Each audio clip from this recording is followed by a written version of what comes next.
Hi everyone, this is Mortaza. Welcome to this next episode of my Learning C# tutorial.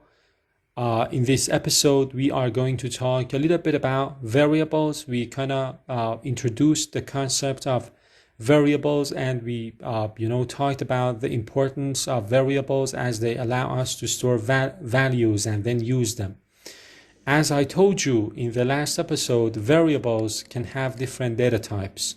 Based on the value that you want to store in that variable, you need to assign a different data type. For example, for my age, which is an integer value, a whole number, I use int, which means integer. For my name, or for example, my job title, which are both sequences of characters, I use a string.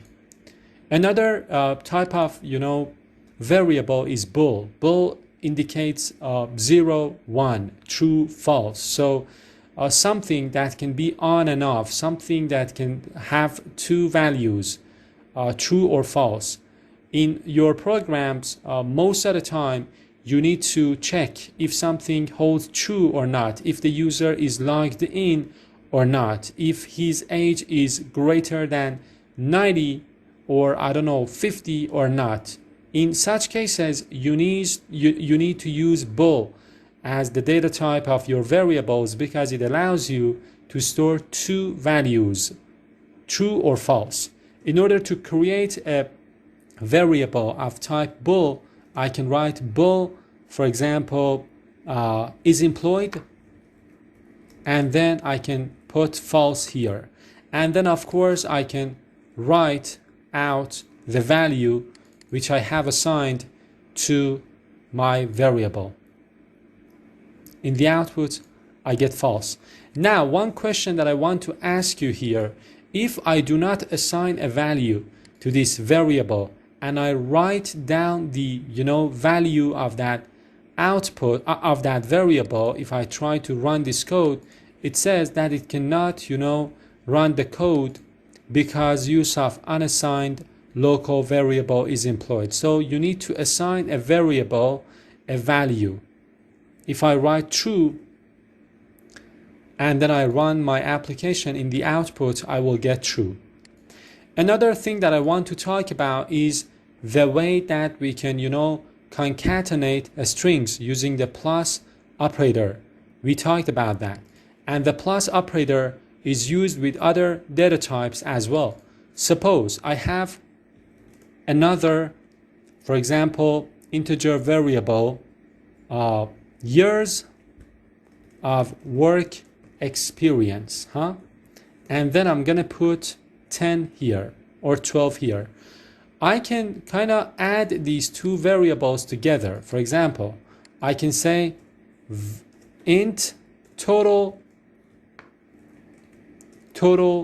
number equals my age plus years of work experience. I just tapped twice on my keyboard and the code gets written for me.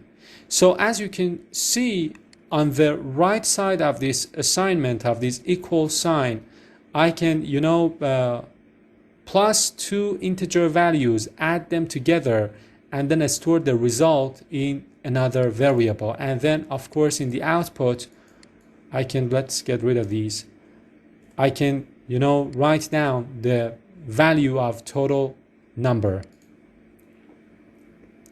which is 44. So this operator, this plus operator, when used with integer values, can add these two values together. Now suppose I have two more variables. For example, I have my first name, right? And we have my last name. Another one is full name, What happens if I combine, if I use the plus operator with these two values? So these are not integer values, these are string values. What will happen when you use the plus operator with these two string values is that they will get combined. They will get concatenated, and then in the output you can write full name.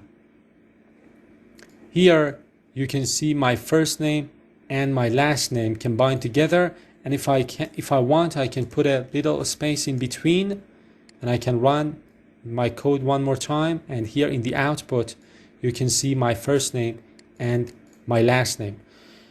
One very important concept is that the plus operator can do different functions based on the data types of your variables. So if you use this operator with integers, they will get added to one another. They will add up.